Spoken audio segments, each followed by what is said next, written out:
Welcome everyone, সবাইকে স্টুডিয়ারে স্বাগতম।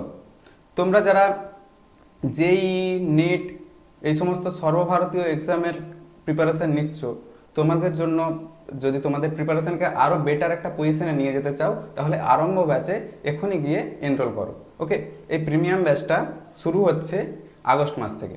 চলো শুরু করা যাক আজকের আলোচনা। আজকে যেটা টপিক তোমরা থাম্বনেল দেখে নিশ্চয়ই বুঝতে পেরে গেছো যে আজকে আমি কোন চ্যাপ্টারটা নিয়ে আলোচনা করতে চলেছি। তো চলো শুরু করা যাক।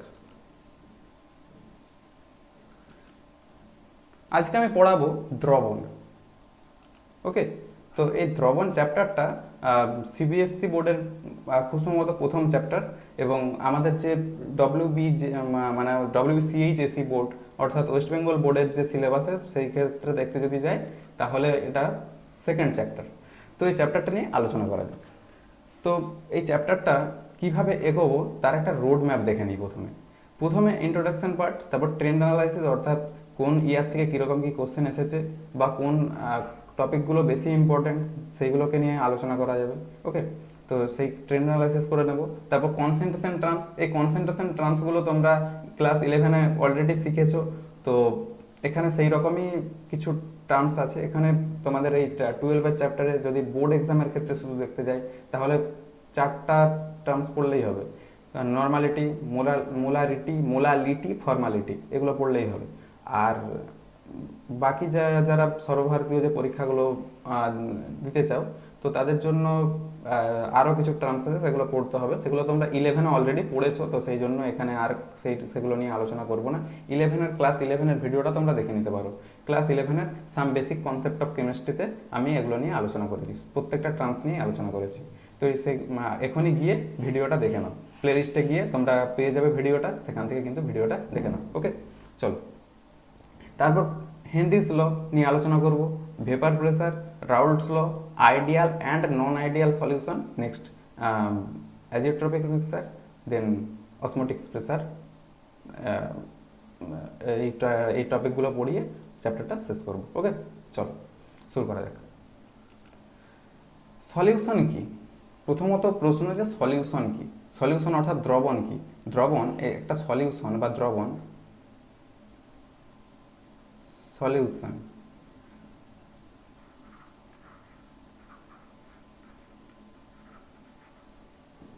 সলিউশন কি কি নিয়ে গঠিত হয়? সলিউশন সমান সলিউট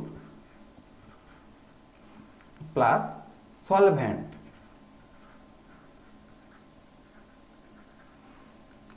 সলিউশন সমান তাহলে কি? Solute plus solvent. সলিউট আর সলভেন্ট নিয়ে গঠিত হয় কি না সলিউশন। ওকে, তো এবার প্রশ্ন যে সলিউশন কোনটাকে বলবো আর সলভেন্ট কোনটাকে বলবো। ওকে, তো সলিউট যেটা কম পরিমাণে থাকে, ওই দ্রবণের মধ্যে যেটা কম পরিমাণে থাকে সেটা সলিউট, আর যেটা বেশি পরিমাণে থাকে সেটা কি? সলভেন্ট। মানে যদি বাংলায় বলি তাহলে এটা দ্রবণ সমান দ্রাব প্লাস দ্রাবক। ওকে, তাহলে দ্রবণ সমান দ্রাব প্লাস দ্রাবক। তাহলে দ্রবণ ইংরেজি সলিউট, এগুলো তোমরা জানো, আর বলার কিছু নেই। তো যাই হোক, তো দেখো যে একটা সলিউশন কীভাবে তৈরি হয়, বা হ্যাঁ একটা এই যে দ্রবণটার যে স্টেট, যে অবস্থাটা হবে, দ্রবণের যে অবস্থাটা সেটা কিসের উপর নির্ভর করবে? দ্রাবর উপরে নয়, দ্রাবকের উপর। দ্রাবটা কম পরিমাণে থাকে। যেমন ধরো চিনি আর জলে যদি দ্রবণ তৈরি করা হয়, তাহলে চিনি হবে দ্রাব, আর জল হবে দ্রাবক। বোঝা গেছে? তাহলে দ্রবণ সমান দ্রাব প্লাস দ্রাবক। ওকে, তো একটু ওয়েট করো, টেকনিক্যাল একটা প্রবলেম হচ্ছে। ওকে,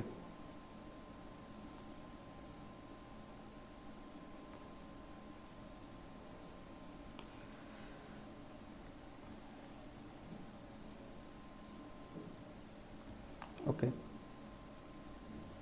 ঠিক আছে। তাহলে দেখো, তাহলে সলিউটটা কি? Less amount.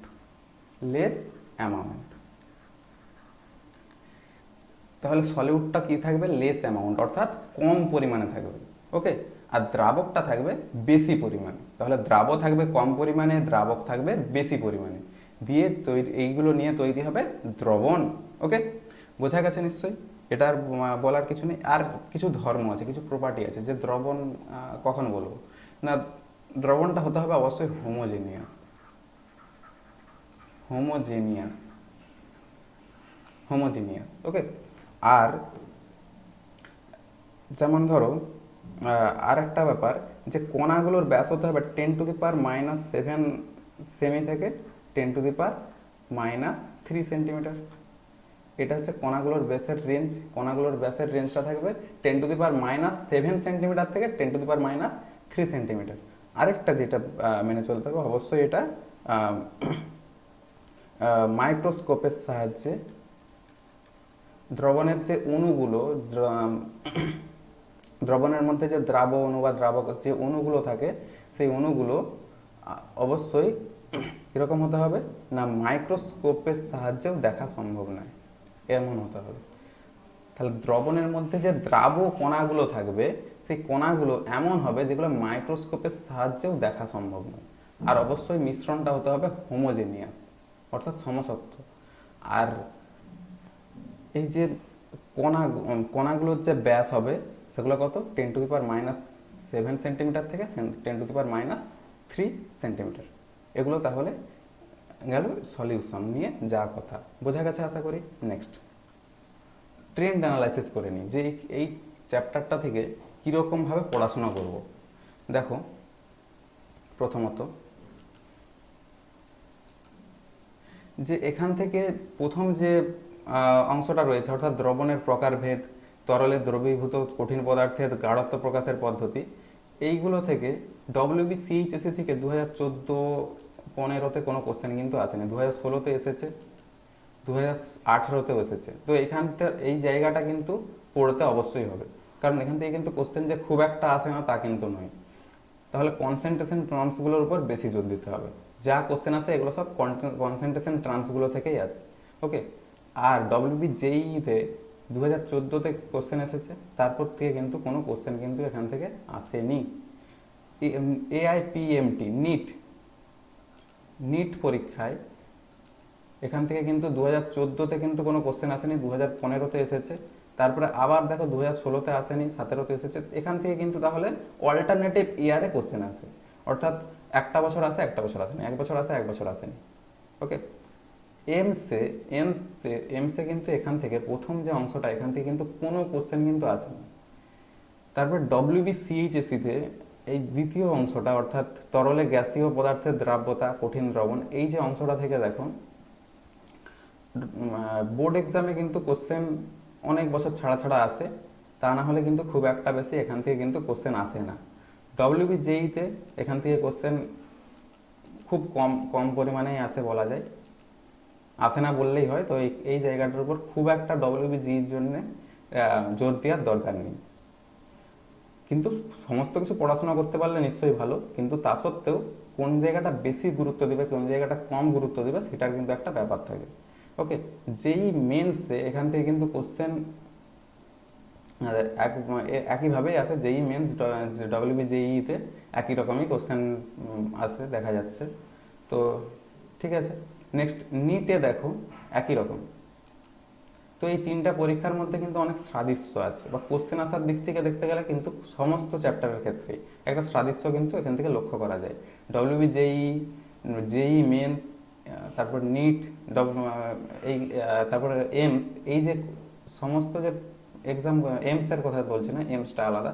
এমসের যে কোশ্চেন প্যাটার্ন পুরোপুরি কিন্তু আলাদা, কিন্তু এই তিনটা exam NEET, JEE main, WBJEE, এখান থেকে কেমিস্ট্রি পার্টটা, অন্য পার্টটা আমি বলতে পারছি না, কিন্তু কেমিস্ট্রি পার্টের কোশ্চেন যদি দেখি, কোশ্চেন আসার ট্রেন্ডস কিন্তু একই রকম। নেক্সট এমসে দেখো, এখান থেকে 2014-তে কোশ্চেন এসেছিল, তারপরে কিন্তু অনেক বছর কোশ্চেন কিন্তু আসেনি, তারপরে 2018-তে এখান থেকে কোশ্চেন এসেছে। ওকে, তারপরে দেখো কলিগেটিভ প্রপার্টি, আর স্ফুটনাঙ্কের উন্নয়ন, হিমাঙ্কের অবনয়ন, অবিশ্রবণ চাপ, সংখ্যাগত ধর্মের সাহায্যে আণবিক গুরুত্ব নির্ণয়, এই অংশটা থেকে WBCHSC-তে কিন্তু কোশ্চেন ভালো রকম আসে, প্রত্যেক বছরই কিন্তু এখান থেকে অনেকটা নাম্বার কিন্তু আসে। তো এইটা কিন্তু নাম্বার পাওয়ার জন্য, বোর্ড এক্সামে নাম্বার পাওয়ার জন্য কিন্তু এই পার্টটা খুব ভালো করে পড়তে হবে, বুঝতেই পারছো। ডব্লিউবি জেইতে দেখো এখান থেকে প্রথম 2 বছর এসেছিল, অর্থাৎ 2014-15-তে এসেছে কোশ্চেন, কিন্তু তারপর থেকে কিন্তু এখন কিন্তু কোশ্চেন আর আসে না। যেই মেন্সে দেখো এখান থেকে 2015-তে কোশ্চেন এসেছিল, তারপরে আসেনি, তারপরে কিন্তু কোশ্চেন আসছে। রিসেন্ট যদি দেখি কোশ্চেন কিন্তু এখান থেকে আসছে। নিটে কিন্তু কোশ্চেন এখান থেকে এখন বর্তমানে কিন্তু ভালো পরিমাণেই আসে। এমসে কোশ্চেন 2015-তে এসেছে, 2016-তে এসেছে, তারপরে 2018-তে। ওকে, চলো নেক্সট। ভ্যান্ট অফ ফ্যাক্টর বা ওই সংক্রান্ত যে গণনাগুলো, সেখান থেকে কিন্তু কোশ্চেন ডব্লিউবি সিইচএসিতে বোর্ডে, অর্থাৎ বোর্ড এক্সামে কিন্তু কোশ্চেন কিন্তু এখান থেকে আসে না। ডব্লিউবি জেইতেও খুব একটা আসে বলা যাবে না, খুব মাঝে মাঝেই কোশ্চেন আসে। তো যেই মেন্সে কোশ্চেন এখান থেকে খুব একটা রেগুলার বেসিসে কিন্তু কোশ্চেন আসে না, তবে মাঝে মাঝে এসে যায়।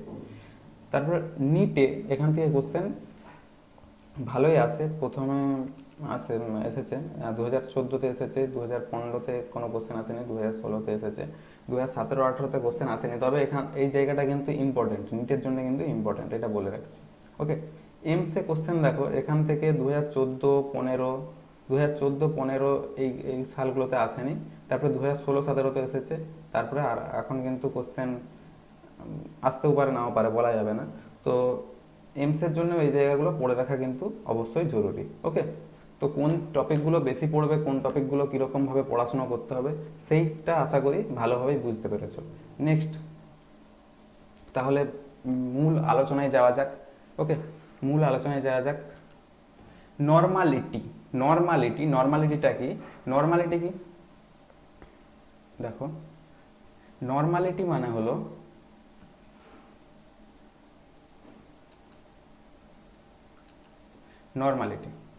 নর্মালিটি সমান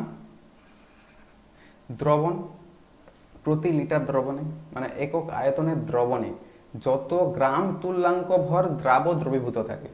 তাহলে এর নিচে কিসে কি? দ্রবণের আয়তন, দ্রবণের আয়তন, এইভাবে কিন্তু মনে রাখবে, দ্রবণের আয়তন। তাহলে সংজ্ঞা অটোমেটিক মনে রয়ে যাবে, এটা লিটারে থাকবে। দ্রবণের আয়তনটা লিটারে, যত গ্রাম তুল্যাঙ্ক পরিমাণ দ্রবীভূত থাকে, যত গ্রাম তুল্যাঙ্ক ভর দ্রবীভূত থাকে। তাহলে গ্রাম ইকুইভ্যালেন্ট ওয়েট, এটা কি? দ্রাব। তাহলে প্রতি লিটার দ্রবণে যত গ্রাম তুল্যাঙ্ক ভর দ্রবীভূত থাকে সেটাকে বলা হয় নর্মালিটি। এবার গ্রাম ইকুইভ্যালেন্ট ওয়েট, গ্রাম ইকুইভ্যালেন্ট ওয়েট, গ্রাম ইকুইভ্যালেন্ট ওয়েট সমান কি? মোলার ভর, মোলার মাস কে এম দিয়ে প্রকাশ করা হয়, বাই অ্যাসিড গ্রাহিতা, ক্ষার গ্রাহিতা, যাই বলি না কেন, মানে অ্যাসিডিটি, বেসিসিটি হতে পারে, বেসিসিটি, বা হতে পারে ক্যাটায়নের চার্জ, ক্যাটায়নের চার্জ, ক্যাটায়নের চার্জ। অ্যাসিডিটিটা কিসের ক্ষেত্রে? ক্ষারের ক্ষেত্রে, অর্থাৎ অম্লগ্রাহিতা। বেসিসিটি অর্থাৎ ক্ষারগ্রাহিতা, সেটা অ্যাসিডের ক্ষেত্রে। আর ক্যাটায়নের চার্জ লবণের ক্ষেত্রে। ওকে, যেমন একটা উদাহরণ দিয়ে দেখায়, যেমন ধরো H2SO4, H2SO4 এটা একটা অ্যাসিড, তাহলে এটার ক্ষারগ্রাহিতা কত? যতগুলো H+ আয়ন উৎপন্ন হয় সেটাই তার ক্ষারগ্রাহিতা।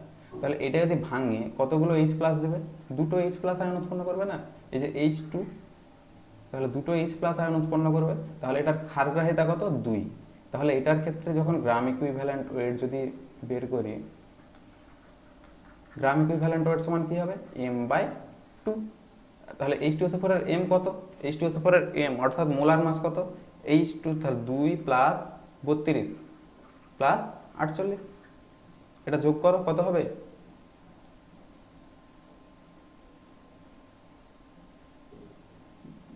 32 বলছি, সরি, এটা 48 না, এটা হবে 464, তাই তো? সরি, ভুল করার জন্য সরি। ওকে, তাহলে এটা কত হচ্ছে? 98, তাই তো? 98। তাহলে এটা 98/2, কত হচ্ছে 49। তাহলে H2SO4 এর গ্রাম ইকুইভ্যালেন্ট ওয়েট কত 49। ওকে, এবারে আসি আরো একটা ধরো বেস, কোনো একটা বেস, তার কি থাকবে অম্লগ্রাহিতা থাকবে। বেস একটা ধরো NaOH, তাহলে বেসিসিটি অর্থাৎ ক্ষারগ্রাহিতা কিভাবে নির্ণয় করব, যতগুলো OH মাইনাস আয়ন দ্রবণে দেবে। তাহলে এটার গ্রাম ইকুইভ্যালেন্ট ওয়েট কত 40ই হবে, NaOH মানে 40 হয়, 40/1 40, এটা 1, 40/1 সমান কত 40, তাই তো। তাহলে এটা হচ্ছে NaOH এর গ্রাম তুল্যাঙ্ক ভর। এবার আসি একটা লবণ, ধরো AlCl3, তাহলে এটা ক্যাটায়নের, এটা যদি ভাঙে কি হবে 3Al প্লাস 3Cl মাইনাস, তাহলে এটা ক্যাটায়নের চার্জ কত, টোটাল চার্জ 3টা প্লাস 1 করে আছে, প্লাস 1 করে কটা আছে 3টে, তাহলে ক্যাটায়নের টোটাল চার্জ কত +3। তাহলে এটার যদি গ্রাম তুল্যাঙ্ক ভর বের করি, গ্রাম ইকুইভ্যালেন্ট ওয়েট, সেটা কত হবে M/LCl3 এর ভরটা তোমরা হিসাব করে নেবে, আমি আর করছি না, বাই 3। ওকে, এটাই হবে। এবার এটা গেল তাহলে নর্মালিটি। এবারে আসা যাক মোলারিটি। মোলারিটিটা কি, মোলারিটি সমান প্রতি লিটার দ্রবণ, অর্থাৎ দ্রবণের আয়তন, দ্রবণের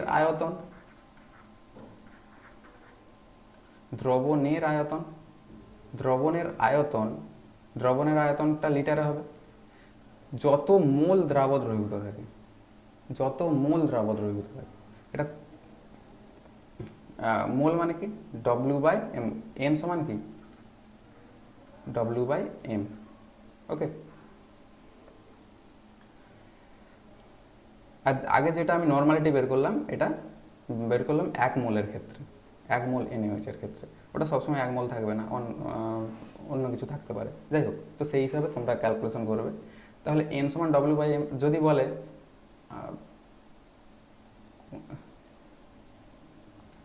আচ্ছা উদাহরণটা আমি পরে দিচ্ছি, আগে একটু বলে নিই। তাহলে এটা কি W/M/V, তাহলে আলটিমেটলি কি হচ্ছে W/MV, তাই তো।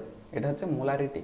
এবার বিভিন্ন মান দেওয়া থাকবে, সেই মানগুলো বসিয়ে তোমরা মোলারিটিটা ক্যালকুলেশন করে নিতে পারবে। ওকে, ঠিক আছে, চলো এবার আসি মোলালিটি। এটা কিন্তু একটা ব্যতিক্রমী কনসেন্ট্রেশন টার্মস। মোলালিটিটার ক্ষেত্রে কি হয় না, নিচে যেটা থাকবে সবকিছু কি করলাম দ্রবণের, এটা কি হবে দ্রাবকের আয়তন নয়, দ্রাবকের ভর, সেটা কিসে থাকবে কেজিতে বা 1000 গ্রাম। যত মোল, এটা কি দ্রাবক,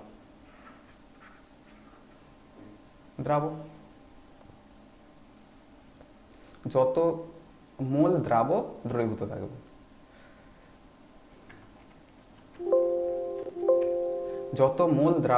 থাকবে, সেটাই কি মোলালিটি।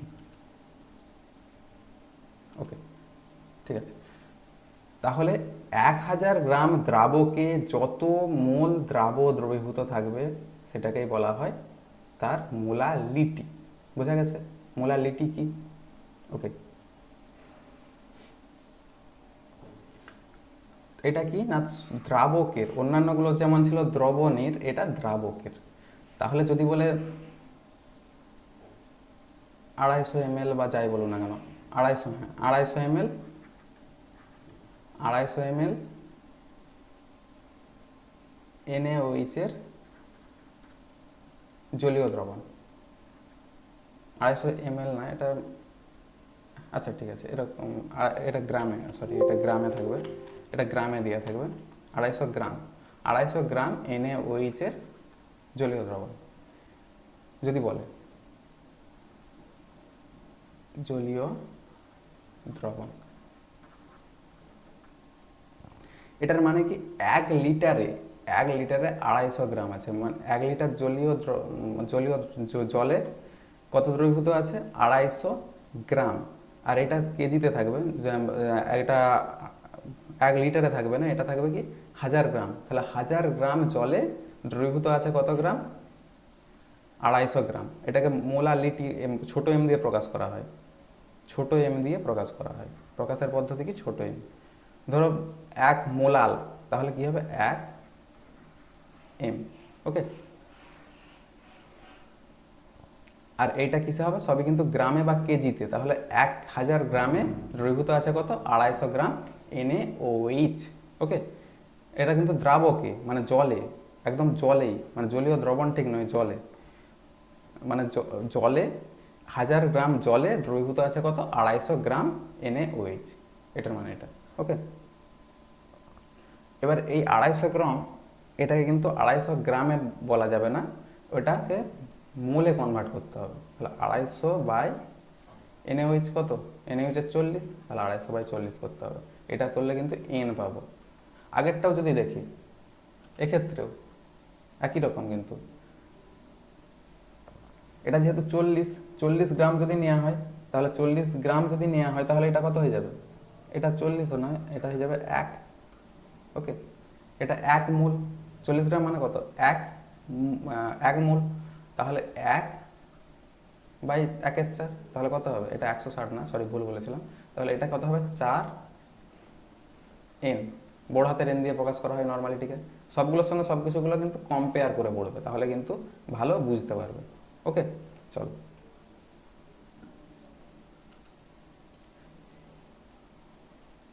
এবার আসি হেনরির সূত্র। হেনরির সূত্র কি বলছে? স্থির উষ্ণতায় তরল দ্রাবকে কোনো গ্যাসের দ্রাব্যতা দ্রবণের সঙ্গে সাম্যাবস্থায় থাকা উক্ত গ্যাসের চাপের সমানুপাতিক। তাহলে স্থির উষ্ণতায় তরল দ্রাবকে কোনো গ্যাসের দ্রাব্যতা দ্রবণের সঙ্গে সাম্যাবস্থায় থাকা উক্ত গ্যাসের চাপের সমানুপাতিক। ওকে, বোঝা গেল? তাহলে একটু এক্সপ্রেশনে, ম্যাথমেটিক্যাল এক্সপ্রেশনে যাওয়া যাক। কি বলতে চাইছে? একটু ম্যাথমেটিক্যাল এক্সপ্রেশনে যাওয়া যাক। দেখো কি বলছে? টেম্পারেচার যদি ফিক্সড থাকে, টেম্পারেচার ফিক্সড, ফিক্সড টেম্পারেচারটা ফিক্সড, টেম্পারেচার যদি ফিক্সড হয়, তাহলে কি বলতে চাইছে না, গ্যাসটা, এই যে এর যে একটা দ্রবণে মেশানো হয়েছে, একটা গ্যাসকে মেশানো হচ্ছে, একটা দ্রাবক এখানে রয়েছে, সেখানে একটা গ্যাসকে মেশানো হচ্ছে, গ্যাসকে এই তরলটাই মেশানো হচ্ছে। তাহলে এর যে দ্রাব্যতা, এই দ্রাব্যতাটাকে এক্স হচ্ছে, এটাকে এটাকে জিটা বলে। এটা মানে হচ্ছে মোল ভগ্নাংশ। মোল ভগ্নাংশ দিয়ে প্রকাশ করছে। এই মোল ভগ্নাংশটা গ্যাসের যেই গ্যাসটা মেশাচ্ছে, এই গ্যাসটার যে মোল ভগ্নাংশ, সেটা এই চাপের সঙ্গে সমানুপাতিক। তাহলে হেনরি সূত্র কি বলছে? স্থির উষ্ণতায় তরল দ্রাবকে কোনো গ্যাসের দ্রাব্যতা, সেটাকে জিটা ধরছি, কোনো গ্যাসের দ্রাব্যতা জিটা বলতে এটা হচ্ছে মোল ভগ্নাংশ, মোল ফ্র্যাকশন। আর এটা কি? চাপ। তাহলে চাপটা কি হবে? ওই মোল ভগ্নাংশের সঙ্গে সমানুপাতিক। ওকে, ঠিক আছে, বোঝা গেছে? এবারে এই তাহলে পি ভ্যারিজেস এক্স, এক্স নয়, এটা জিটা বলবে। এক্স বলে ঠিকই, কিন্তু এটাকে বলবে জিটা। ওকে, এটা ভ্যারিজিয়াস তুলে সমান আনলে কি আছে? একটা কনস্ট্যান্ট আছে, সেই কনস্ট্যান্টটা হচ্ছে KH এক্স। এই KHটা কি? হেনরির কনস্ট্যান্ট, হেনরি কনস্ট্যান্ট।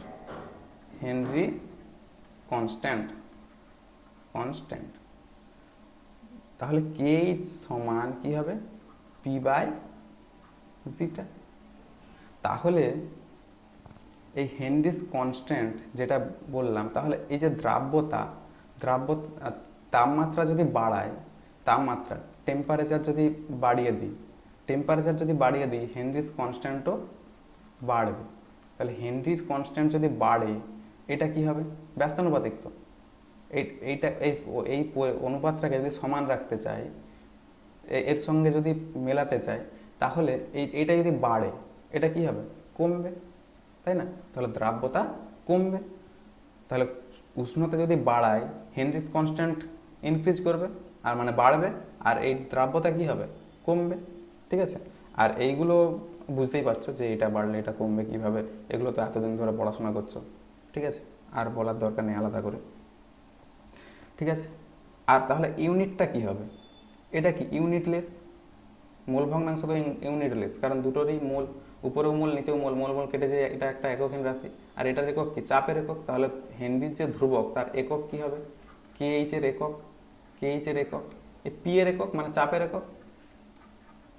তাহলে কি হবে? বার হতে পারে, টর হতে পারে, এগুলো হতে পারে। ওকে, ঠিক আছে। এবারে এখানে হেনরি সূত্রের কিছু অ্যাপ্লিকেশন আছে, যেমন ধরো সোডা ওয়াটার। সোডা ওয়াটারের বোতল যদি খোলা হয় তাহলে কি হয়? প্রচণ্ড চাপে বেরিয়ে আসে, তাই তো? তাহলে যদি বোতলটা খুলে দেওয়া হয় তাহলে কি হবে? চাপটা প্রথমে কি, এই বোতলে উচ্চ চাপে দ্রবীভূত করা ছিল, উচ্চ চাপে ছিল। যখনই এই ক্যাপটা খুলে দেওয়া হচ্ছে, ক্যাপটাকে খুলে দেওয়া হলে কি হচ্ছে? চাপ কমে যাচ্ছে। তাহলে চাপ যদি কমে যায়, চাপ যদি কমে যায় তাহলে কি হবে? দ্রাব্যতা পি ভ্যারিজিয়াস কি আমরা কি জেনেছি? P varies as x. তাহলে চাপ কমলে কি দ্রাব্যতাও কি হবে? কমবে। তাহলে এর মধ্যে যে দ্রবীভূত হয়েছিল সেই দ্রবীভূত আর থাকতে পারবে না, তাহলে সেই জন্য কি হবে? না বেরিয়ে আসবে। বোঝা গেছে? ওকে, ঠিক আছে। আরও একটা অ্যাপ্লিকেশন যদি বলি সেই ক্ষেত্রে,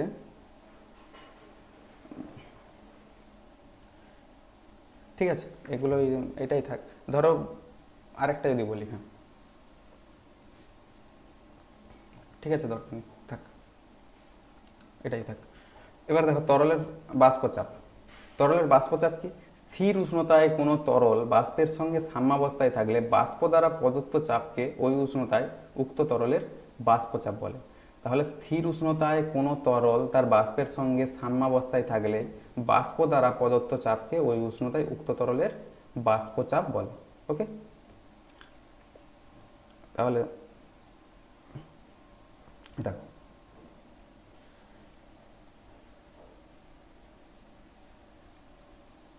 বাষ্পচাপ, বাষ্পচাপ জিনিসটা কি? এখানে ধরো তরল আছে একটা, তরল বলতে এখানে দ্রাবক, একটা দ্রাবক আছে, সেটাকে উত্তপ্ত করা হচ্ছে, হিট দেওয়া হচ্ছে, এখানে হিট করা হচ্ছে। হিট করলে তাহলে এইখানে যদি আমি বন্ধ করে দিই এই জায়গাটাকে, তাহলে কি হবে? এখান থেকে যে উপরিতলে যে দ্রাবকের কণাগুলো রয়েছে, এই যে এটা দ্রাবক, তো এই যে তরলের যে কণাগুলো রয়েছে উপরিতলে, এই কণাগুলো কি হবে? যখন তাপ দেওয়া হচ্ছে বাষ্পে পরিণত হবে। তাহলে তরল থেকে বাষ্পে পরিণত হচ্ছে, তাহলে এখানে কি হচ্ছে? ভেপোরাইজ হচ্ছে।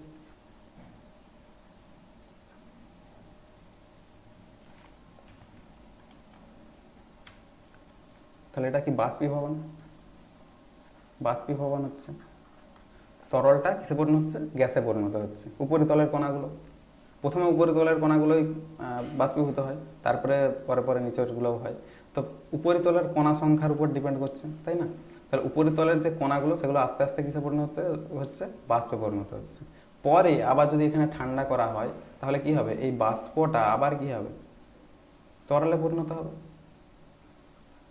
তাহলে সূত্রটা কি বলছে? স্থির উষ্ণতায়, উষ্ণতাটা স্থির, টেম্পারেচার কনস্ট্যান্ট, কনস্ট্যান্ট, তরল তার বাষ্পের সঙ্গে সাম্যাবস্থায় থাকে। এটাকে যদি স্থির উষ্ণতাকে যদি কনস্ট্যান্ট রেখে দেওয়া হয় তাহলে এই যে বাষ্পে পরিণত হচ্ছে আবার কি হচ্ছে? এই বাষ্পটা তরলে পরিণত হচ্ছে। তাহলে লিকুইড, অর্থাৎ এই তরলটা, লিকুইড আর গ্যাস কি হচ্ছে? সাম্যাবস্থায় থাকছে না? গ্যাস। তাহলে লিকুইড থেকে গ্যাসে পরিণত হচ্ছে, আবার গ্যাস থেকে লিকুইড, লিকুইড থেকে গ্যাস, গ্যাস থেকে লিকুইড, লিকুইড থেকে গ্যাস, গ্যাস থেকে লিকুইড, এই যে এই প্রক্রিয়াটা চলতে থাকছে। তাহলে এইখানে যদি দেখি তাহলে একটা সাম্যাবস্থার তৈরি হচ্ছে না, একটা ইকুইলিব্রিয়াম। তাহলে এই লিকুইড আর গ্যাস সাম্যাবস্থায় আছে। এটাই বলছে যে তরলের বাষ্পচাপ সংক্রান্ত যে তথ্য, সেখান থেকে এইটা আমরা জানতে পারছি, লিকুইড আর গ্যাস কি সাম্যাবস্থায় আছে। ওকে, তাহলে সাম্যাবস্থায় যদি থাকে তাহলে বাষ্প দ্বারা যে চাপটা, এই বাষ্প, এখানে যে বাষ্প তৈরি হচ্ছে সেই বাষ্প এখানে কি হচ্ছে? চাপ সৃষ্টি হচ্ছে। এখানে যে কণাগুলো সৃষ্টি হচ্ছে, গ্যাসীয় কণা, গ্যাসের কণাগুলো আমরা জানি কি নিজেদের মধ্যে সংঘর্ষ করে এবং পাত্রের দেওয়ালে কি করে? ধাক্কা মারে। তাহলে পাত্রের দেওয়ালে যখন ধাক্কা দিচ্ছে তাহলে ধাক্কার ফলে কি হচ্ছে? না চাপ সৃষ্টি হচ্ছে। চাপ কি জানি, একক ক্ষেত্রফলে প্রযুক্ত বলকে চাপ বলে। এই যে এই কণাটা এখানে ধাক্কা মারছে, তাহলে কি করছে, এই ক্ষেত্রফলটার উপর কি একটা চাপ দিচ্ছে, তাহলে তার ফলে কি হচ্ছে, একটা বল প্রয়োগ করছে, বল প্রয়োগ করার ফলে কি চাপ উৎপন্ন হচ্ছে। যে এই যে চাপটা, বাষ্প যে চাপটা দিচ্ছে, এটাকেই বলা হচ্ছে বাষ্প চাপ। ওকে, বোঝা গেল? ঠিক আছে, এবারে দেখো কিছু একটা ব্যাপার, যে যখন এখানে অনুদ্বায়ী পদার্থ, যদি এখানে সলিউড যোগ করে দেওয়া হয়, অনুদ্বায়ী পদার্থ যোগ করা হয়, উদ্বায়ী নয়, অনুদ্বায়ী পদার্থ যদি যোগ করে দেওয়া হয়, তাহলে কি হবে, তাহলে এখানে যে যদি দ্রাব যোগ করে দিই, তাহলে দ্রাব উপরিতলটাকে আলাদা করে এঁকে দেখাচ্ছি। এটা ধরো উপরিতলে পুরোটাই কিসের কণা ছিল, প্রথমে জলের কণা ছিল, একটা পিওর ওয়াটারের কথা হলো, পুরোটাই জলের কণা দিয়ে ভর্তি ছিল। যখনই আমি দ্রাব যোগ করলাম, তখন কি হবে, আমি একটা অন্য কালার দিয়ে দেখাচ্ছি। ঠিক আছে, যখন অন্য একটা পদার্থ যোগ করেছি, ধরো চিনি যোগ করে দিলাম, তাহলে চিনির যে কণাগুলো সেগুলো কিরকম হবে, এইভাবে থাকবে, অনেকটা জায়গা দখল করে নেবে। তাহলে কি হবে, এই চিনির কণা কি সেই পরিমাণে, জল যতটা পরিমাণে বাষ্পীভূত হবে, বাষ্পে পরিণত হবে, এই চিনির কণাগুলো কি সেই পরিমাণে বাষ্পে পরিণত হবে, হবে না। অনুদ্বায়ী পদার্থগুলো সহজে বাষ্পে পরিণত তো হবে না, ধরো চিনি যোগ করে দিলাম, তাহলে ওটা তো সহজে বাষ্পে পরিণত হবে না। হবে না মানে জল যতক্ষণে বাষ্পে পরিণত হবে ততক্ষণে হবে না বললেই চলে, সামান্য পরিমাণে, খুব একটা হবেই না। তাহলে কম সংখ্যক কণা, বেশি সংখ্যক কণা কি হবে, বেশি চাপ দিবে। এখানে বেশি সংখ্যক কণা এখানে চাপ দিচ্ছিল পিওর ওয়াটার যখন ছিল, কিন্তু যখন চিনি মিশিয়ে দিয়েছি, চিনির যে কণাগুলো সেগুলো তো থেকে যাচ্ছে, সেগুলো তো বাষ্পীভূত হচ্ছে না, বাষ্পে পরিণত হচ্ছে না। তাহলে বাষ্পের পরিমাণটা কি, জলের জায়গাটা অনেকটা দখল করে নিয়েছে। যতগুলো হয়তো ধরো এখানে 100টা জলের কণা ছিল, সেই জায়গায় যখন চিনি মিশিয়ে দিলাম তখন কি হবে, 80টা জলের কণা আর 20টা চিনির কণা রয়ে গেছে। তাহলে এই 20টা চিনির কণা তো বাষ্পীভূত হচ্ছে না। তাহলে এই 80টা জলের কণা কি, 100টা জলের কণা যে চাপ বাষ্পে পরিণত হয়ে যে চাপটা দিত 80টা, সেই চাপ দিতে পারবে না। তাহলে চাপটা কি হচ্ছে, কমছে না, তাই না, কমছে। তাহলে পিওর ওয়াটার যেটা ছিল তার বাষ্পচাপ ধরো P0, আর যখন দ্রাব যোগ করলাম তখন যে বাষ্পচাপটা হবে সেটা ধরো P, তাহলে P0টা অবশ্যই P এর থেকে বেশি হবে। তাহলে পিওর ওয়াটারের বাষ্পচাপ ধরলাম P0, আর যখন দ্রাব যোগ করার পরে ওই দ্রবণটার বাষ্পচাপ ধরলাম P, তাহলে বিশুদ্ধ জলের বাষ্পচাপ দ্রবণের ওই যে চিনির যে জলীয় দ্রবণ তার যে বাষ্পচাপ তার থেকে অবশ্যই বেশি হবে। বোঝা গেছে? ওকে, এই যে ঘটনাটা ঘটছে এর উপর ভিত্তি করেই রাউল্ট দুটো সূত্র দিয়েছেন। রাউল্টের সূত্র এবার আমরা দেখে নেব যে রাউল্ট কি বলছেন। রাউল্ট যে সূত্রটা দিয়েছেন সেটা একটা ভোলাটাইল সলিউট, অর্থাৎ একটা উদ্বায়ী পদার্থ এবং একটা অনুদ্বায়ী পদার্থ, একটা ভোলাটাইল আর একটা নন ভোলাটাইল। ওকে, তাহলে উদ্বায়ী পদার্থ আর অনুদ্বায়ী পদার্থ দুটোর ক্ষেত্রে সূত্র দিয়েছেন। অনুদ্বায়ী পদার্থ বলতে অনুদ্বায়ী দ্রাব যদি যোগ করা হয় তাহলে কি হবে, আর যদি উদ্বায়ী দ্রাব যোগ করা হয় তাহলে কি হবে। ওকে, তাহলে উদ্বায়ী পদার্থ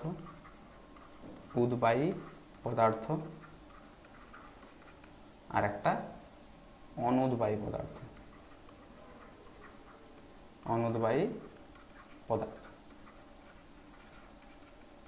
ওকে, ঠিক আছে। দেখো তাহলে কি হচ্ছে, টেম্পারেচার ফিক্সড, টেম্পারেচার কি ফিক্সড, টেম্পারেচার ফিক্সড করে দেওয়া হলো। তাহলে উদ্বায়ী পদার্থের ক্ষেত্রে যদি টেম্পারেচার ফিক্সড করে দেওয়া হয় তাহলে কি হবে, পি সলিউশন মানে দ্রবণের যে বাষ্পচাপ, সলিউশন সমান P0, অর্থাৎ পিওর ওয়াটার, অর্থাৎ বিশুদ্ধ জলের যে বাষ্পচাপটা ছিল, বিশুদ্ধ জলের বা বিশুদ্ধ একটা দ্রাবকের যে বাষ্পচাপ সেটা সাথে কি গুণ করতে হবে? এই সলিউশনের যে বাষ্পচাপ সেটা সমান বিশুদ্ধ জলের বাষ্পচাপ বা বিশুদ্ধ দ্রাবকের বাষ্পচাপ গুণিত এটা কি এটা মোল ভগ্নাংশ, ওই দ্রাবের মোল ভগ্নাংশ, দ্রাবের মোল ফ্র্যাকশন। মোল ভগ্নাংশ সমান কি হয়? এই যে মোল ভগ্নাংশ, ধরো দ্রাবর N2 ধরা হয় আর দ্রাবের N1, সরি দ্রাবের N2 আর দ্রাবকের N1, তাহলে এটা দ্রাবকের ক্ষেত্রে হচ্ছে, তাহলে এখানে বাষ্পচাপটা কি হবে? বাষ্পচাপ বলছি, এই মোল ভগ্নাংশটা কি হবে? N, এটা দ্রাবকের, তাহলে কি হবে? N2, সরি দ্রাবের যদি বলি এটা হবে N1 by N1 plus N2। এটা যদি x1 হয়, x1 এটাকে জিটা বলবে, আবার জিটা 2 যখন হবে তাহলে কি হবে? তখন N2 by N1 plus N2। ওকে, ঠিক আছে। ধর সলিউশন, সলিউশন সমান কি জানি আমরা? সলিউশন সমান সলভেন্ট প্লাস সলিউট, তাই তো? সলিউশন সমান সলভেন্ট প্লাস সলিউট। তাহলে ভেপার প্রেসার একটাকে 1 ধরছে, এটা 2, এটা যদি x1, এটা যদি x2 হয় তাহলে ভেপার প্রেসার হবে P1 আর P2, এটা আমি ধরে নিলাম, ঠিক আছে। এবারে যখন ভোলাটাইল সলিউট হবে, অর্থাৎ উদ্বায়ী পদার্থ যখন হবে, তখন কীরকম রাউল্ট সূত্র অনুযায়ী কি লিখতে পারি? রাউল্ট সূত্র অনুসারে P2 সমান P2 0। রাউল্ট সূত্র তো আমরা জেনে গেছি, এই যে রাউল্ট সূত্র তো জেনে গেছি। সলিউশনের বাষ্পচাপ সমান পিওর সলভেন্টের যে বাষ্পচাপ ইনটু মোল ভগ্নাংশ। ওকে, তাহলে P2 সমান, তাহলে কি হবে? এইখান থেকে কি লিখতে পারি? P2 0 ইন্টু x2, তাই তো? অর্থাৎ P2 মানে এটাকে ধরছি আমি, কিসের ধরলাম? দ্রাবের বাষ্পচাপ। দ্রাবের বাষ্পচাপ সমান বিশুদ্ধ দ্রাবের যে বাষ্পচাপ ইন্টু x2, অর্থাৎ যে ওটার যে মোল ভগ্নাংশ, অর্থাৎ দ্রাবের মোল ভগ্নাংশ। আবার দ্রাবকের ক্ষেত্রে যদি P1 বলি, P1 সমান কি? P1 0 ইন্টু x1, এটাকে এক্সও বলতে পারো, এটা এক্স এর মতো দেখতে কিন্তু এটাকে জিটা বলে, আসলে কিন্তু জিটাও বলতে পারো, এক্সও বলতে পারো, এটা কোনো ব্যাপার না। যা ধরবে, কি বলছো সেটা তো ব্যাপার না, কি লিখবে সেটাই বড় কথা পরীক্ষায়। ওটাকে এক্সও বলে কেউ জিটাও বলে, তো যেটা বলতে পারো, ঠিক আছে। তাহলে পি মানে পুরো দ্রবণ সমান কি জানি আমরা? দ্রাবক প্লাস দ্রাবক, সলিউট প্লাস সলভেন্ট। তাহলে পি সমান, অর্থাৎ পুরো দ্রবণটার বাষ্পচাপ সমান কি হচ্ছে? P1 plus P2। ওকে, তাহলে P1 সমান কি? P1 0 into zeta 1 plus P2 0 into zeta 2। Okay, ঠিক আছে। এইটাই তাহলে রাহুলটের সূত্রের যে ম্যাথমেটিক্যাল এক্সপ্রেশন, এটা কিন্তু মনে রাখবে, ঠিক আছে। ওকে, এবারে আসি আদর্শ দ্রবণ আর অনাদর্শ দ্রবণ। আদর্শ দ্রবণ আর অনাদর্শ দ্রবণ পার্থক্য করে দিই। দেখো, আদর্শ দ্রবণ কাকে বলবো? আদর্শ দ্রবণ কি? Followed Raoult's law any temperature and concentration, ইংরেজিতে যদি বলি। তাহলে বাংলায় যদি বলি, যে কোনো উষ্ণতা এবং গাঢ়ত্বে যারা যে সমস্ত দ্রবণ রাউল্টের সূত্র মেনে চলে তাদেরকে বলা হয় আদর্শ দ্রবণ। আর অনাদর্শ দ্রবণ কি? কোনো উষ্ণতা এবং গাঢ়ত্বে রাউল্টের সূত্র মেনে চলে না। তাহলে রাউল্ট সূত্র মেনে চলে, আর এটা কি? মেনে চলে না। ওকে, আর এক্ষেত্রে যে আয়তনের যে পরিবর্তন ডেল ভি সমান 0, আদর্শ দ্রবণের ক্ষেত্রে আয়তনের কোনো পরিবর্তন হয় না। ওকে, তারপরে উষ্ণতাও কোনো মানে গ্রহণ বর্জন হয় না, মানে তাপ শোষণ বা উদ্ভব কোনোটাই কিন্তু হয় না, তাহলে ডেল এইচ ইকুয়াল টু 0। এবারে আরেকটা কথা, যে রাউল্টের যে সূত্র যেটা আমরা জেনেছি, রাউল্টের সূত্রানুসারে পি এ সমান, রাউল্টের সূত্র যেহেতু মেনে চলে, তাহলে পি এ সমান x A into P A 0। এখানে এ কি আর এ, এটা কি, এটা হচ্ছে আংশিক চাপ, আংশিক বাষ্পচাপ। পিএ আর পিএ এ, এ যে পদার্থটা ছিল, এ পদার্থের আংশিক বাষ্পচাপ, পি এ পার্সিয়াল প্রেসার, ঠিক আছে। আর পিবি সমান তাহলে কি হবে, এক্স বি ইন্টু পিবি 0।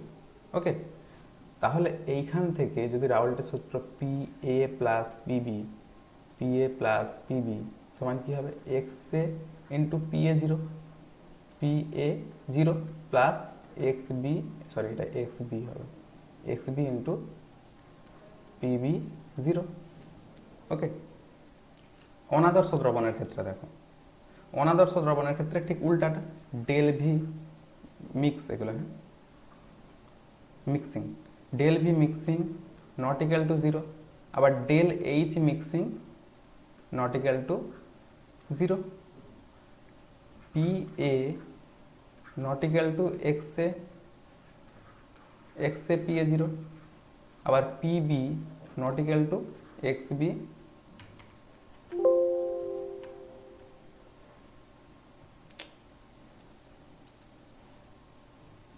ঠিক আছে, not equal to X B PB 0। Okay, এটা হচ্ছে অনাদর্শ দ্রবণ। অনাদর্শ দ্রবণ কি, কোনো উষ্ণতাতেই রাউল্টের সূত্র মেনে চলে না। তাহলে এটাকে যদি পি এ প্লাস পিবি করি, P A plus P B not equal to কি, X A P A 0 plus X B PB 0। Okay, বোঝা গেছে, ঠিক আছে। নেক্সট, অ্যাজিওট্রপিক মিশ্রণ, অর্থাৎ অ্যাজিওট্রপিক মিক্সার, অ্যাজিওট্রপসও বলে, অ্যাজিওট্রপিক মিক্সার। অ্যাজিওট্রপিক মিক্সার কি না, যে তরল স্থির উষ্ণতায় ও চাপে অপরিবর্তিত সংযুক্তিতে পাতিত হয়, স্থির উষ্ণতা এবং চাপে অপরিবর্তিত সংযুক্তিতে পাতিত হয়, সেগুলোই হচ্ছে অ্যাজিওট্রপিক মিশ্রণ।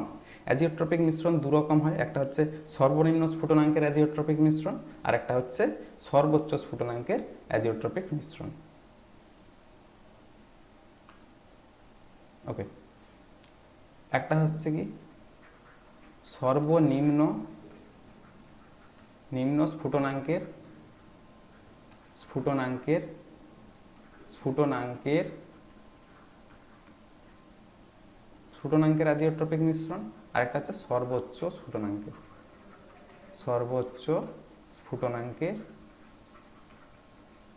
স্ফুটনাঙ্কের অ্যাজিওট্রপিক মিশ্রণ। বোঝা গেছে? ওকে, চলো এবার আছে কলিগেটিভ প্রপার্টি বা সংখ্যাগত ধর্ম। কলিগেটিভ প্রপার্টি বা সংখ্যাগত ধর্ম কি, যে ধর্মগুলো দ্রবণে দ্রবীভূত যে দ্রাব সেটার প্রকৃতির উপর কোনোভাবেই নির্ভর করে না, দ্রাবের যাই প্রকৃতিই হোক না কেন তার উপর নির্ভর করে না, দ্রবণে উপস্থিত দ্রাবকণার সংখ্যার উপর নির্ভর করে না, যে দ্রাবকণার কীরকম কি সংখ্যা সেটা ডিপেন্ড করছে, কিন্তু দ্রাবের যে ধর্ম তার উপর কোনোভাবেই কিন্তু ডিপেন্ডেন্ট নয়, সেগুলো হচ্ছে সংখ্যাগত ধর্ম। মানে দ্রবণের যেসব ধর্ম কি না দ্রাবকণার প্রকৃতির উপর নির্ভর করে না, কেবলমাত্র দ্রাবকণার সংখ্যার উপর নির্ভর করে, সেগুলোই হচ্ছে কলিগেটিভ ধর্ম বা সংখ্যাগত ধর্ম। ওকে, তো সেরকম কিছু ধর্ম, চারটা কলিগেটিভ প্রপার্টি আছে। একটা হচ্ছে প্রথমত লিখে দিচ্ছি, লিখে নাও, বাষ্পচাপের আপেক্ষিক অবনমন, বাষ্পচাপের আপেক্ষিক অবনমন, আপেক্ষিক অবনমন,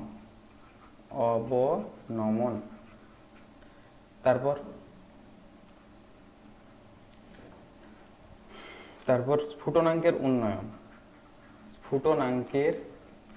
স্ফুটনাঙ্কের উন্নয়ন, উন্নয়ন। ওকে, তারপর স্ফুটনাঙ্কের উন্নয়ন, হিমাঙ্কের অবনমন, হিমাঙ্কের অবনমন, অবনমন। তারপর অভিস্রবণ চাপ, অভিস্রবণ চাপ। ওকে, ঠিক আছে, এগুলো হচ্ছে কলিগেটিভ ধর্ম। কলিগেটিভ ধর্ম তাহলে কি কি বললাম? বাষ্পচাপের আপেক্ষিক অবনমন, স্ফুটনাঙ্কের উন্নয়ন, হিমাঙ্কের অবনমন আর অভিস্রবণ চাপ। তো এক একটা করে আলোচনা করা যাক। ওকে, চলো। বাষ্পচাপের আপেক্ষিক অবনমন, বাষ্পচাপের আপেক্ষিক অবনমন সেটা কিরকম? ধরো বিশুদ্ধ যে দ্রাবক, বিশুদ্ধ দ্রাবকের বাষ্পচাপ ছিল P0। যখন দ্রাব যোগ করলাম, মানে দ্রবণ তৈরি করলাম, দ্রাব যোগ করলেই দ্রবণ তৈরি হয়ে গেল, দ্রাবক ছিল তাদের দ্রাব যোগ করলাম, দ্রবণ তৈরি হয়ে গেল। তাহলে দ্রবণ তৈরি করলে তাহলে কি তার বাষ্পচাপ কি হবে? কমে যাবে, তাই না? সেটা P ধরলাম। তাহলে অবনমন, অবনমন সমান অবনমন কতটা কমলো? P0 মাইনাস P বাই আগে কত ছিল? P0, তাই তো? তাহলে আলটিমেটলি কি হচ্ছে? Del P by P0, del P by P0। এবার একটা গাণিতিক রূপে আসি। এই ডেল পি বাই P0 এটা সমানই কি x2। x2টা কি? অনুদ্বায়ী বা তড়িৎ অবিশ্লেষ্য যে কঠিন দ্রাব তার মূল ভগ্নাংশ। তাহলে অনুদ্বায়ী বা মানে নন ভোলাটাইল, নন ভোলাটাইল যে সলিউট তার মূল ভগ্নাংশ, এটা মূল ভগ্নাংশ। তাহলে দ্রাবের অনুদ্বায়ী, কিন্তু এটা মনে রাখবে, অনুদ্বায়ী, উদ্বায়ী নয়, দ্রাবের মূল ভগ্নাংশ, মূল ভগ্নাংশ, ভগ্নাংশ। ওকে, দ্রাবের মূল ভগ্নাংশ x2। ঠিক আছে, এটা হচ্ছে বাষ্পচাপের আপেক্ষিক অবনমন। নেক্সট, এটা ভুল আছে, স্ফুটনাঙ্ক বানানটা একটু ভুল আছে, এটা একটু বুঝতেই পারছো। দন্তেস ফটা, এটা দন্তেস ফ হবে না? ঠিক আছে, স্ফুটনাঙ্কের উন্নয়ন। স্ফুটনাঙ্কের উন্নয়নটা কি? স্ফুটনাঙ্ক, ধরো স্ফুটনাঙ্কের উন্নয়ন,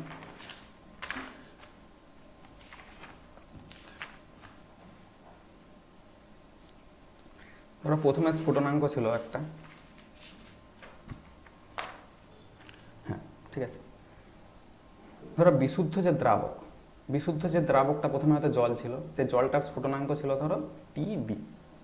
এবারে যখন দ্রাব যোগ করে দ্রবণে পরিণত করলাম, মানে একই চাপে, চাপটা স্থির রেখেছি, একই চাপে দ্রবণটার স্ফুটনাঙ্ক হয়ে গেল TB ডট। তাহলে এই যে স্ফুটনাঙ্কটা, এই যে স্ফুটনাঙ্কটা, এটার মধ্যে কোনটা বেশি হবে বলে মনে হয়? বিশুদ্ধ দ্রাবক দ্রবণের বেশি হবে, না যখন দ্রবণ তৈরি করলাম একই চাপে সেই দ্রবণের স্ফুটনাঙ্কটা বেশি হবে দ্রাব যোগ করার পরে? কোনটা বেশি হবে বলে মনে হয়? নিশ্চয়ই স্ফুটনাঙ্ক মানে সহজে বাষ্পীভূত হয়ে যেত। কি একটা পিওর জল ছিল, সেখানে যে কণাগুলো, কণাগুলো বলতে কি ওই যে জলের কণাগুলো, সেগুলো সহজে বাষ্পীভূত হয়ে যেত। কিন্তু যখনই অনুদ্বায়ী দ্রাব দ্রবীভূত করে দিলাম, তখন কি হয়ে যাবে? সেই দ্রাব যে কণাগুলো সেগুলো সহজে কি হবে? বাষ্পীভূত হবে না। তাহলে সহজে স্ফুটনাঙ্কের মানটা কি হবে? বেড়ে যাবে না? তাহলে স্ফুটনাঙ্কের মানটা বেশি হবে, তাহলে দ্রাব যোগ করার পরে স্ফুটনাঙ্কের মানটা বেশি হবে। তাহলে TB ডট মাইনাস TB এটা সমান del TB dot, del TB dot. এটাই কি? স্ফুটনাঙ্কের উন্নয়ন। এটাকে বলা হচ্ছে স্ফুটনাঙ্কের, স্ফুটনাঙ্কের, স্ফুটনাঙ্কের উন্নয়ন। ওকে, ঠিক আছে। নেক্সট, হিমাঙ্কের অবনমন। হিমাঙ্কের অবনমন, হিমাঙ্ক অবনমন হবে, দেখো প্রথমত মানে একটা প্রথমে দ্রাবক যেটা ছিল সেটাতে যে হিমাঙ্ক ছিল সেটা ধরছি TF। দ্রবণ তৈরি করার পরে ধরো হলো এটা TF ডট। ওকে, তাহলে বিশুদ্ধ দ্রাবকের হিমাঙ্ক ছিল TF, তারপর তাতে যখন দ্রাব যোগ করে দ্রবণে পরিণত করলাম, হিমাঙ্ক হলো টিএফ ডট। তাহলে হিমাঙ্ক ছিল টিএফ, হলো টিএফ ডট। তাহলে কোনটা বেশি বলে মনে হয়? বেশি নিশ্চয়ই টিএফ। দ্রাব যোগ করার পর হিমাঙ্কটা অনেক কমে যাবে, ঠিক আছে?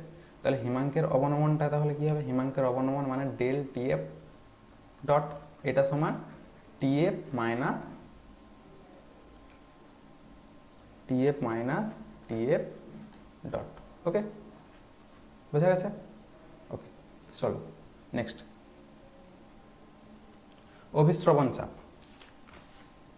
অভিস্রবণ চাপটা কি না, অভিস্রবণ চাপ বলছে দেখো কোনো দ্রবণ ও তার বিশুদ্ধ দ্রাবককে একটি অর্ধভেদ্য পর্দা বা ঝিল্লি দ্বারা পৃথক করে রেখে দ্রবণের উপর যে সর্বনিম্ন চাপ প্রয়োগ করলে, যে সর্বনিম্ন, এই কথাটাকে ফোকাস করো, যে সর্বনিম্ন চাপ প্রয়োগ করলে, যে সর্বনিম্ন চাপ প্রয়োগ করলে কি হয়? অভিস্রবণ প্রক্রিয়া সম্পূর্ণভাবে বন্ধ হয়ে যায়, সেটাকেই বলা হয় অভিস্রবণ চাপ। ওকে, তাহলে অভিস্রবণ চাপ, এরপরেই আছে ভ্যান টপের সূত্রগুলো আছে। হ্যাঁ, এই অভিস্রবণ চাপটা তাহলে বোঝা গেছে, আর বিশেষ বোঝানোর কিছু নেই, ঠিক আছে? ভ্যান টপের সূত্রগুলো দেখো। এই অভিস্রবণ চাপটার যে মান, ভ্যান টপের যে প্রথম সূত্র কি বলছে, যে স্থির উষ্ণতায় অনুদ্বায়ী বা অতড়িৎ বিশ্লেষিত কঠিন দ্রাব লঘু দ্রবণে অনুদ্বায়ী দ্রাবের যে লঘু দ্রবণ, তার যে চাপটা অভিস্রবণ চাপ, অভিস্রবণ চাপকে পাই দিয়ে প্রকাশ করা হয়, সেটা কনসেন্ট্রেশন অর্থাৎ গাঢ়ত্বের সঙ্গে সমানুপাতিক, ঠিক আছে? আর দ্বিতীয় সূত্র কি বলছে, যে পরম উষ্ণতার সঙ্গেও সমানুপাতিক, পাই ভ্যারিজিয়াস টি, পরম উষ্ণতার সঙ্গে সমানুপাতিক। আর কি বলছে, এই স্থির উষ্ণতায় কোনো দ্রাবকের একটি নির্দিষ্ট আয়তনে সমমোল পরিমাণ বিভিন্ন অনুদ্বায়ী তারপর অতড়িৎ বিশ্লেষ্য কঠিন দ্রাবক পৃথক পৃথকভাবে দ্রবীভূত করলে অভিস্রবণ করলে কি হয় না, দ্রবণগুলোর পৃথক পৃথকভাবে যদি যুক্ত করা হয়, কোনোটায় চিনি মেশানো হলো, কোনোটায় আদার্স নুন মেশানো হলো, বা আদার্স কিছু দ্রাবক মেশানো হলো, মেশানো যদি হয়, তাহলে কি হবে না, প্রাপ্ত দ্রবণগুলির অভিস্রবণ চাপ প্রত্যেকটারই কি হবে? সমান হবে, ঠিক আছে? তাহলে এই দুটোকে যদি আমি জয়েন করি, প্রথমে পরম উষ্ণতার সঙ্গেও সমানুপাতিক, এই অভিস্রবণ চাপটা কি পরম উষ্ণতার সঙ্গেও সমানুপাতিক, আর কনসেন্ট্রেশন অর্থাৎ গাঢ়তের সঙ্গেও সমানুপাতিক, তাহলে পাই ভ্যারিজিয়াস সিটি। আর পাই ভ্যারিজিয়াস তুলে সমান আনলে কি হবে? একটা কনস্ট্যান্ট আছে, সেই কনস্ট্যান্টটাই হচ্ছে আর, সি আর টি, তাহলে পাই ইকুয়াল টু সি আর টি। ওকে, তাহলে ভ্যান টপের সূত্রের গাণিতিক রূপ কি হলো? এটা, এটা মনে রাখবে, এটা দিয়ে কিন্তু অঙ্ক আছে, পাই সমান সি আর টি, এটা থেকে। আর আর এর মান তোমরা সবাই জানো, আর মানে সার্বজনীন গ্যাস ধ্রুবক। সার্বজনীন গ্যাস ধ্রুবকের মান তোমরা জানো কত? 0.082 litre atmosphere mole inverse kelvin inverse. Okay, এটা তোমরা সবাই জানো, এটা বসাবে, আর সি এর মান দেওয়া থাকবে, টি এর মান দেওয়া থাকবে, পাই বের করতে পারবে, তাই তো? ঠিক আছে, এবার আছে বিপরীত অভিস্রবণ। বিপরীত অভিস্রবণ, বিপরীত অভিস্রবণটা কি দেখো। আচ্ছা, আরেকটা জিনিস, ভ্যান টপের সূত্রে একটা যোগ করা হয়, সেটা হচ্ছে ভ্যান টপ ফ্যাক্টর হয় একটা, তো সেটা কি আই, তাহলে পাই সমান আই সি আর টি। এই ভ্যান টপ ফ্যাক্টরটা যোগ করা হয় কখন হয়? যখন একটা ভাবো যে পাই অবজার্ভ আর পাই থিওরিটিক্যাল, পাই থিও, এই দুটো কিন্তু এক নয়। পাই অবজার্ভ আর পাই থিও এটা কিন্তু এক নয়, মানে প্রত্যাশিত মান, এটা হচ্ছে প্রত্যাশিত মান, আর এটা হচ্ছে পরীক্ষালব্ধ। আচ্ছা হ্যাঁ, পরীক্ষালব্ধ মান, সরি উল্টা লিখলাম,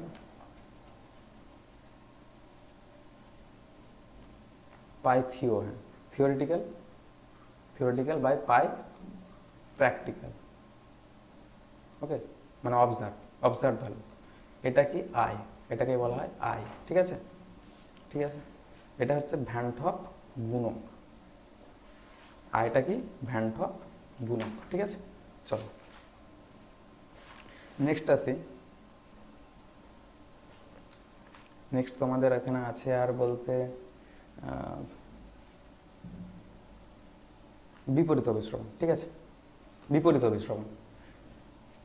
আর তোমাদের আছে বিপরীত অভিস্রবণ। বিপরীত অভিস্রবণটা কি না, দ্রবণের উপর অভিস্রবণ চাপের চেয়ে বেশি চাপ যদি প্রয়োগ করা হয়, অভিস্রবণ চাপ যেটা তার থেকেও বেশি চাপ আমি প্রয়োগ করছি, বেশি করলে কি হবে না, সংলগ্ন অর্ধবেদ্য পর্দার মধ্য দিয়ে অভিস্রবণজনিত যে প্রবাহের বিপরীত অভিমুখে অভিস্রবণজনিত যে প্রবাহ হচ্ছিল, অভিস্রবণের কারণে যে একটা প্রবাহ হচ্ছিল অর্ধবেদ্য পর্দার মধ্য দিয়ে, তার কি বিপরীত অভিমুখে, ধরো অভিস্রবণ প্রক্রিয়াটা এটা একটা অর্ধবেদ্য পর্দা, এর মধ্যে দিয়ে এইভাবে প্রবাহিত হচ্ছে। এবারে এখানে এতটা চাপ প্রয়োগ করব যে অভিস্রবণ প্রক্রিয়াটা তো বন্ধ এই দিকে হবেই, তার বিপরীত দিকে হতে থাকবে অভিস্রবণ প্রক্রিয়াটা, সেটাকে বলা হয় বিপরীত অভিস্রবণ। আর এটা কিসের সাহায্যে করা হয় না, চাপের প্রয়োগে, চাপ প্রয়োগ করে করা হয়, এমনিতে হয় না, চাপ প্রয়োগ করতে হয়। তাহলে এটাই তাহলে বিপরীত অভিস্রবণ। ওকে, তাহলে বন্ধুরা আজকের ভিডিও এই পর্যন্তই, দেখা হচ্ছে পরের ভিডিওতে। ততক্ষণ সবাই সুস্থ থেকো, ভালো থেকো, আর পরের ভিডিওটা অবশ্যই দেখো এবং আমার প্রিভিয়াস ভিডিওগুলো অবশ্যই দেখো, তাহলে তোমাদের সমস্ত মানে ডাউটগুলো আশা করি ক্লিয়ার হয়ে যাবে। আর তাও যদি না ক্লিয়ার হয় তোমরা কমেন্টস করে জানাও। ওকে, তো আমাদের সাবস্ক্রিপশনের ব্যাপারটা একটু বলে নিই। আমাদের ফ্রি সার্ভিস রয়েছে ওয়ান শট ভিডিওজ, চ্যাপ্টার রয়েছে lectures, class notes PDF. Elite সাবস্ক্রিপশনে রয়েছে daily live classes, daily practice paper, special classes, doubt clearing sessions, daily quizzes, every study materials, weekly test series. Next, thanks for watching. আর ভিডিওটা যদি ভালো লেগে থাকে like করো, কমেন্টস করো কোনো ডাউটস থাকলে, এবং বন্ধুদের মধ্যে শেয়ার করো এবং সাবস্ক্রাইব অবশ্যই করো, যাতে পরবর্তী আপডেটগুলো তোমার কাছে সবার আগে পৌঁছে যায়। ওকে, তো চলো আজকের ভিডিও এই পর্যন্তই। স্টাডি আর মেক স্টাডি ইজিয়ার।